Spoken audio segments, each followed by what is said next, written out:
Stats SA this week painted a gloomy picture of some of the figures around poverty. They reveal that people living with poverty, in poverty rather, has increased. Issues around inequality and the exclusion of the poor will come under discussion tomorrow at a dialogue hosted by the Thuli Foundation. We're joined now by the advocate Madonsela, who's in our Pretoria studios. Thank you so much for your time tonight, Advocate Madonsela. When we look at those figures and the kind of picture that they paint about poverty and inequality, many have long been raising the alarm bell, saying, well, it's a ticking time bomb. Now that you've seen the numbers, what are your thoughts?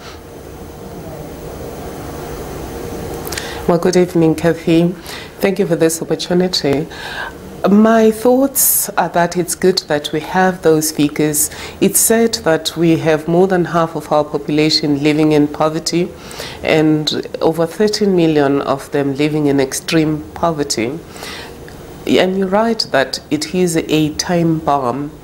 The UN also recognizes that poverty is a ticking time bomb, and so is inequality. That's why we had sustainable development goals. We have sustainable development goals now. We also had Millennium Development Goals.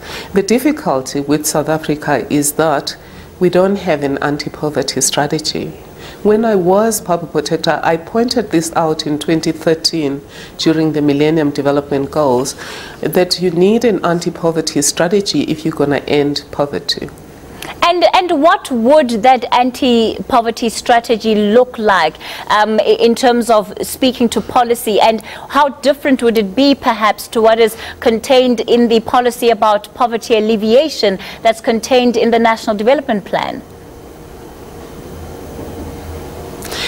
You would need a much more elaborate strategy that starts with what are the causes of poverty in different communities, and how then are you going to strategically respond to each of the causes.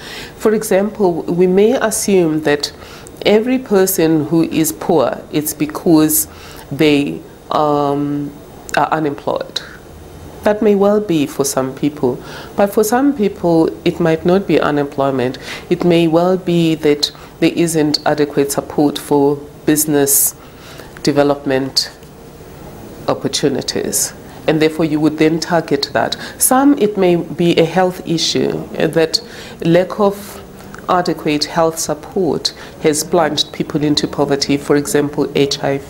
So it's things like that. But for me, the most important part, Kathy, is your integrated anti-poverty strategy would go region by region and municipality by municipality.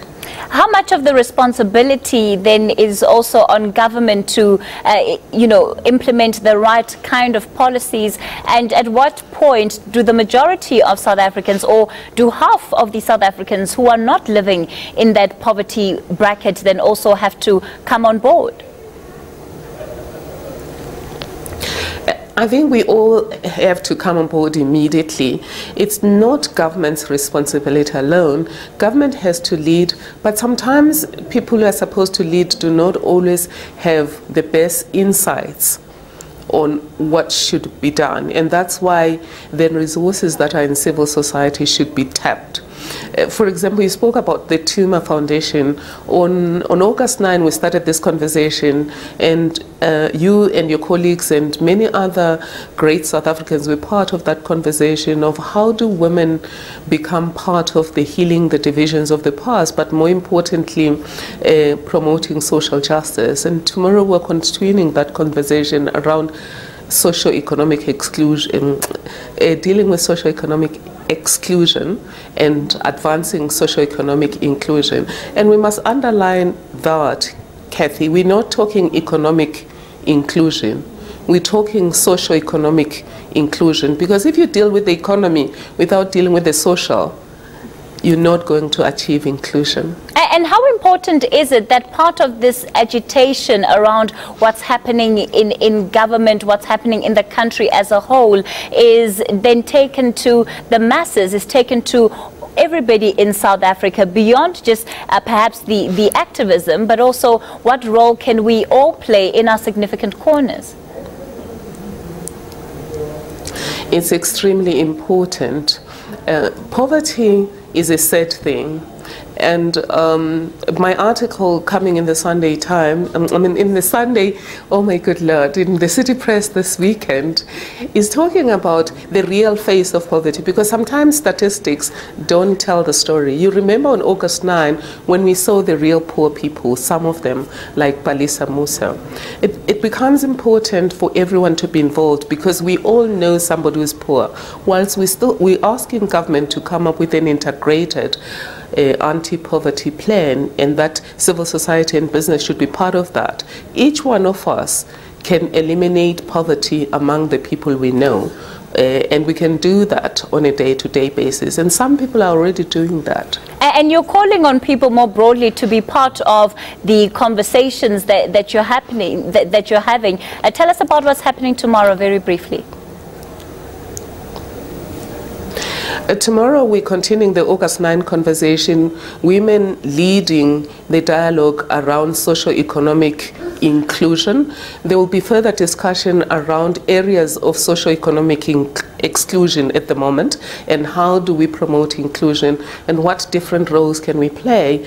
At Constitution Hill on August 9, we came up with a declaration which would form the basis of an M plan, something similar to the post-World War II Marshall Plan, to look at a systemic way of eliminating inequality and poverty, and just dealing with social injustice and social exclusion. Tomorrow we'll have that conversation, and hopefully we'll end up with an approved declaration, but also we'll end up with a bigger circle of people who are prepared to do something on a day-to-day basis to reduce socio-economic exclusion.